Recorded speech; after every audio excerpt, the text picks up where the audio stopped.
चमकीली नागिन।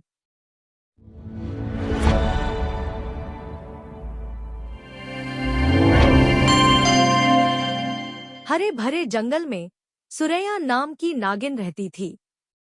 उसकी चमड़ी धूप पड़ते ही ऐसी चमकती थी जैसे किसी ने उस पर सोने का पानी चढ़ा दिया हो। सुरैया को इस पर बहुत घमंड था। वह रोज आईने जैसी चमकदार झील के पास जाकर अपना चेहरा निहारती और फिसलती हुई बोलती, वाह, मैं तो जंगल की सबसे सुंदर और चमकदार प्राणी हूँ। बाकी सब तो बस साधारण है। वह खरगोशों से कहती, अरे, तुम्हारे बड़े बड़े कान किस काम के? देखो मेरी चमक।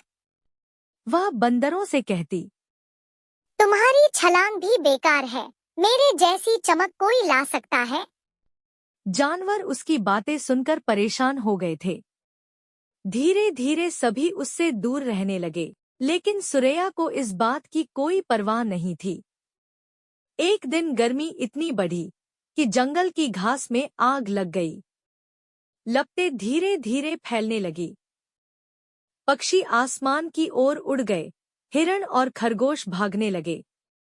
सुरैया भी भागना चाहती थी, लेकिन जैसे ही उसने रेंगना शुरू किया, उसकी चमकीली खाल पर राख और धुआं चिपक गया। अब वह और भी धीमी हो गई। उसकी चमक पूरी तरह मिट चुकी थी।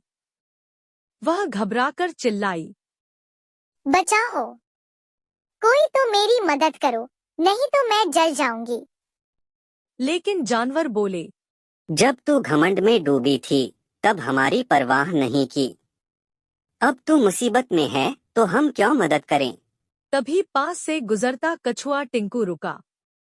उसने कहा, भाई बहनों, गुस्से से हम अलग हो जाएंगे, पर मदद से हम सब मिलकर सुरक्षित रह सकते हैं। चलो इसे भी बचाते हैं। सबने मिलकर पत्तियों और टहनियों से एक छोटा रास्ता बनाया ताकि सुरैया आग से बचकर बाहर निकल सके।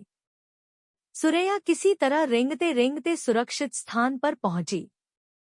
आग बुझने के बाद सुरैया ने शर्मिंदा होकर सबको धन्यवाद दिया।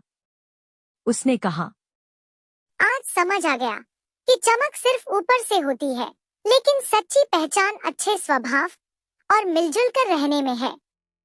मैं आगे से कभी घमंड नहीं करूंगी। धीरे धीरे जानवरों ने उसे माफ कर दिया। अब सुरैया सबसे मिलकर बातें करती, मदद करती और सबकी दोस्त बन गई। शिक्षा, बाहरी चमक टिकती नहीं, असली मूल्य विनम्रता और अच्छे कर्म में है।